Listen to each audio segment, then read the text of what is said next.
আসসালামু আলাইকুম, সবাইকে আরেকটা নতুন ভিডিওতে স্বাগতম। আজকে আমি দেখাবো কীভাবে আপনারা একটা স্ট্রিং থেকে স্ট্রিংয়ের ভেতরের একটা সাব স্ট্রিংয়ের একটা পোর্শনকে ডিলিট করতে পারেন এবং ফুল স্ট্রিংকে কীভাবে ডিলিট করতে পারেন। তো চলুন ভিডিও শুরু করা যাক। প্রথমে আমি একটা স্ট্রিং নিয়ে নিচ্ছি, স্ট্রিং str নাম দিলাম এবং সেটার মধ্যে আমি রাখলাম হচ্ছে আমার নামটা SM ফয়সাল। এবার যদি আমি চাই যে এখান থেকে এই SM লেখাটা কেটে দিব, তাহলে আমি কীভাবে কাটবো? এখানে আমি এস ডট ইরেস এই ফাংশনটা ইউজ করতে হবে এবং এর মধ্যে আমাদের ইন্ডেক্সটা দিতে হবে এস ডট বিগিন বিগিন বিগিনের পয়েন্টার থেকে শুরু করে আমরা এখানে কোন কোন ইন্ডেক্স থেকে শুরু করতে হচ্ছে, 0তম ইন্ডেক্স থেকে। তো এখানে আমি কত দেবো? +0। 0 থেকে কয় নাম্বার ইন্ডেক্স পর্যন্ত? 1 নাম্বার ইন্ডেক্স পর্যন্ত। তাহলে এখানে আমি 1 না দিয়ে দিব হচ্ছে 2, মানে তারপরের ইন্ডেক্সের লোকেশনটা দিতে হবে। তাহলে এখানে এস ডট বিগিন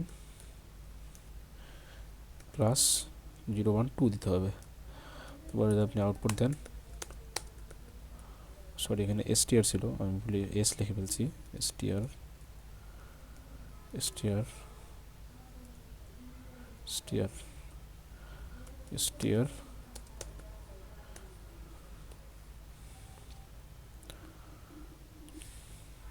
রান হচ্ছে, একটু টাইম দিচ্ছে। হ্যাঁ দেখেন, এই যে ফয়সাল SM লেখাটা কেটে গেছে।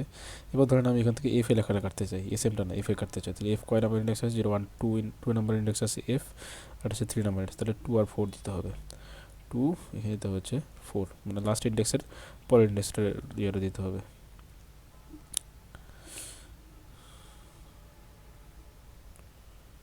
টাইম নিচ্ছে একটু, দেখেন SM আইসা এফ এ কেটে গেছে। তো এইভাবে আপনারা একটা সাব স্ট্রিংকে ডিলিট করতে পারেন। এবার ধরেন ফুল স্ট্রিংটাকে ডিলিট করবেন, তাহলে str ডট ইরেস, তারপরে আপনি যদি প্রিন্ট করেন C out str handle.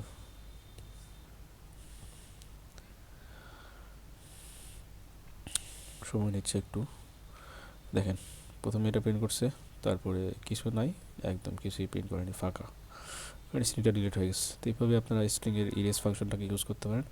Video দেখার জন্য সবাইকে স্বাগতম, ধন্যবাদ আর কি। আসসালামু আলাইকুম।